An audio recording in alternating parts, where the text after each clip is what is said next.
describe him to me. And Muslims, look at the description of your Rasul. And for some, this would be the first time you hear what your Prophet looked like. I saw a man of striking appearance. ظاهر الوضاء أبلج الوجه, radiant face, حسن الخلق, beautifully created. لم تعبه الثجلة, his belly wasn't protruding.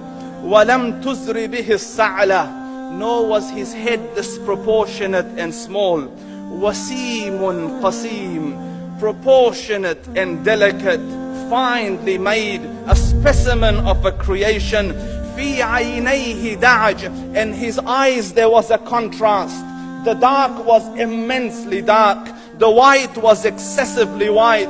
وفي أشفاره وطف, and his eyelashes were long. وفي صوته صهل, and in his voice was a natural echo. وفي عنقه سطع, and his neck was elegantly long.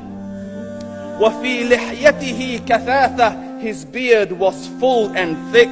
أزج أقرن, his eyebrows were arched, but they were not joined, it was separated.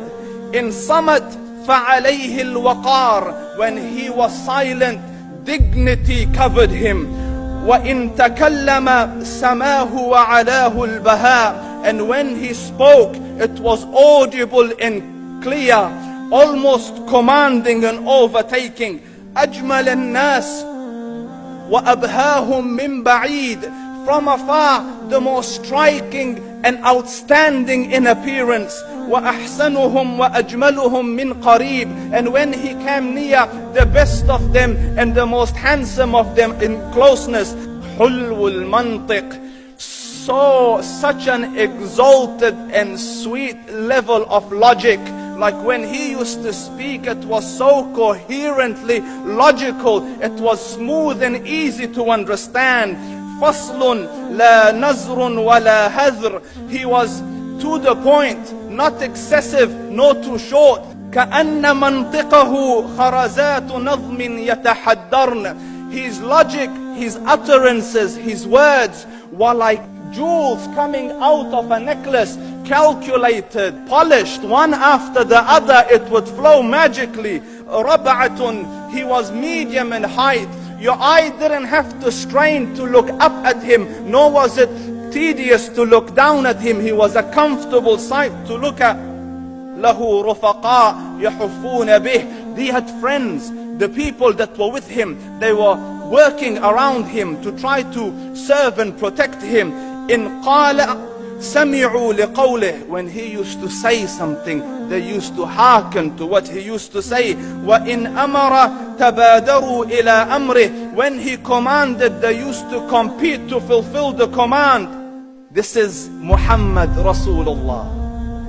This is Muhammad Rasulullah. Anas ibn Malik says, he says, I came out one night, it was the full moon night.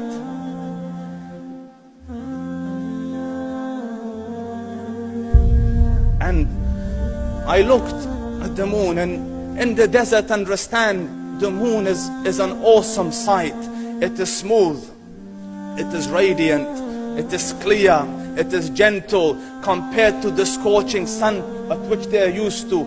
So the moon was the epitome of beauty. So he says, I came out at a full moon night and I looked at the moon and I saw it, beautiful, handsome. So I said, let me go see if the moon is more handsome or my Prophet is more handsome. Let me see if that is more beautiful or the Prophet is more beautiful. So I went and I saw him standing afar. So I looked at his face and I looked at the moon, and I looked at his face, and I looked at the moon, and I looked at his face, and I looked at the moon, and he said, Wallahi, he was more handsome than the moon in its entirety. That is just the look of your Rasul.